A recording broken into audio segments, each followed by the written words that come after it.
wherever the king came at the castle of Tintagel. So after the death of the Duke, King Uther lay with Igraine more than 3 hours after his death, and begat on her that night Arthur. And on day came Merlin to the king, and bade him make him ready, and so he kissed the lady Igraine, and departed in all haste. But when the lady heard tell that the Duke, her husband, and by all record he was dead, and ever King Uther came to her, then she marvelled who that might be that lay with her in likeness of her lord. So she mourned privily, and held her peace. Then all the barons by one asset prayed the king to accord betwixt the lady Igraine and him. The king gave them leave, or fain would he have been accorded for her. Would he have been accorded for her? So the king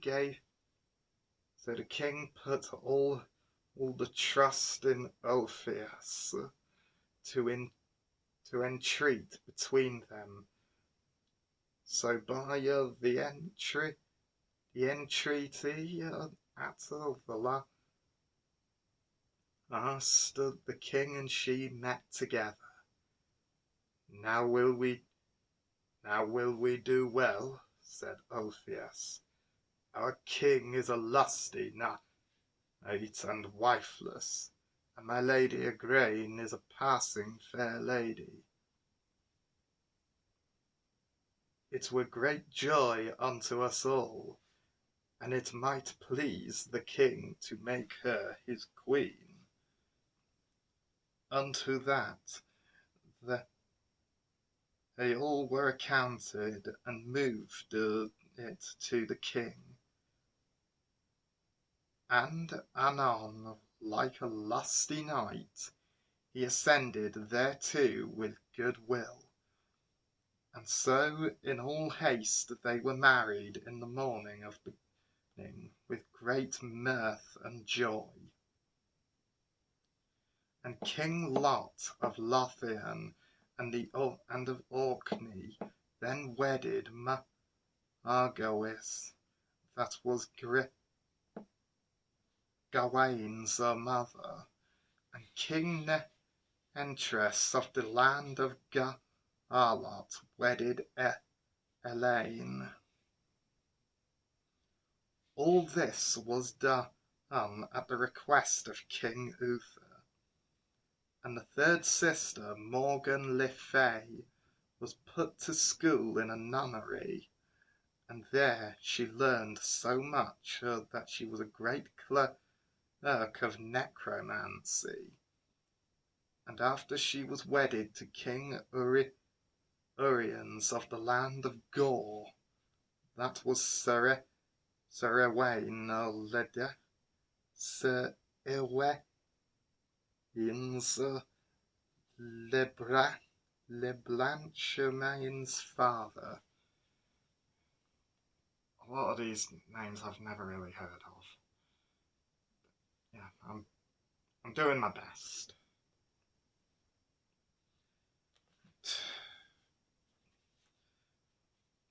I'll do one more chapter of this though.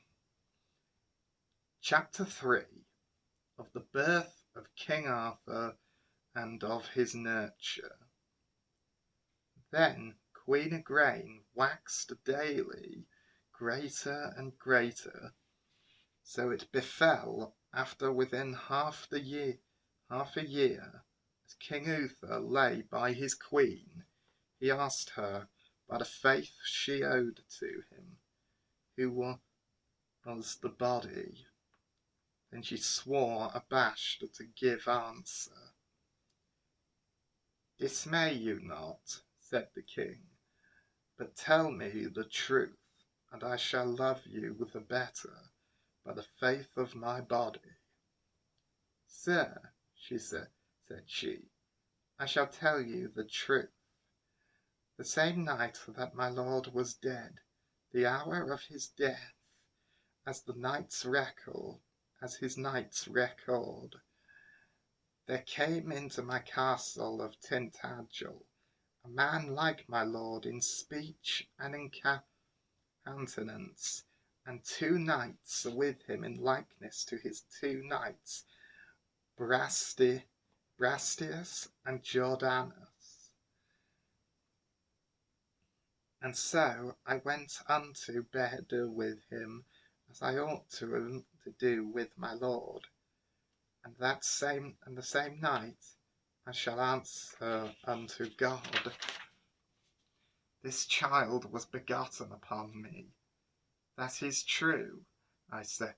That is true, said the king. Yes, ye say, for it was I myself that came in the likeness, and therefore dismay you not, for I am father of the child. And there he told her all the cause, how it was Merlin's counsel. Then the queen made great joy when she knew who was the father of her child. Soon came Merlin unto the king and said, Sir, ye must purvey you for the nourishing of your child. As thou wilt, said the king, be it. Well, said Merlin, I know a lord of yours in this land, that is a passing true man and a faithful, and he shall have the nourishing of your child, and his name is Sir Ector, and he is a lord of the fair livelihood of in many parts of England and Wales, and this him yourself, as he loveth you, that he will put you in your child to nourishing to another woman, and that his wife nourishes you. And when the child is born, let it be delivered to me at yonder privy postern, unchristened, so like as Merlin deceived, it was done. And when Sir Edgar was come, he made fiance to the king for to nourish the child like as the king desired. And there the king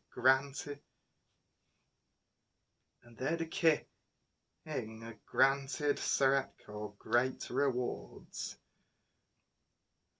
Then, when the lady was delivered, the king commanded two knights and ladies to take the child, bound in a cloth of gold, and that ye deliver him to what poor man ye meet at the postern gate of the castle.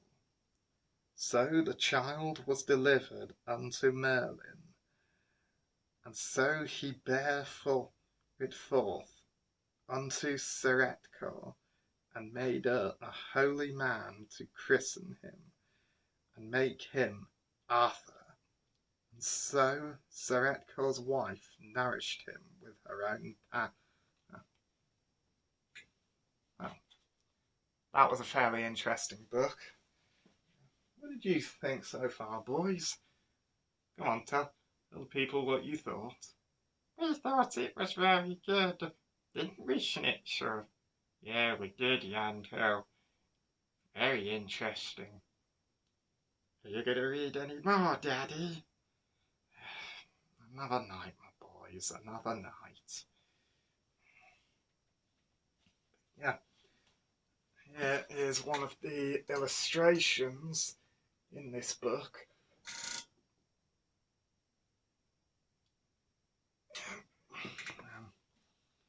Yeah, Le Morte d'Arthur is one of the most popular books of the Arthurian legends that I know of, and I'm going to be trying to read some more of this very soon. I promise you that. And as I said, I'm sorry if I got a few of the words a bit mixed up. It's just that I've never read this before, but I hope you enjoyed it. If you did, don't forget to drop a comment down below and let me know. Bye.